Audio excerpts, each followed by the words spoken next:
You ask Tiger to calculate. This deals with linear inequalities with one unknown. The final result is j greater than 2. Let's solve it step by step. Swap sides.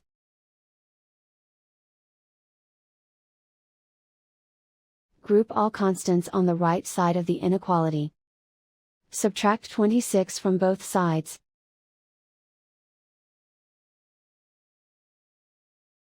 Simplify the arithmetic.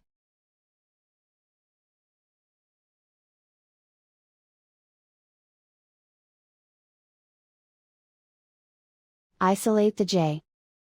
Divide both sides by 26.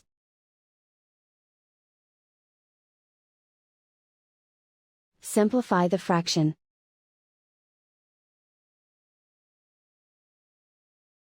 Find the greatest common factor of the numerator and denominator.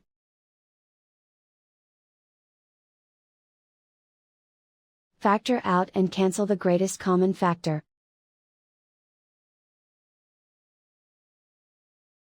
Plot the solution on a coordinate grid. And so the final result is j greater than 2.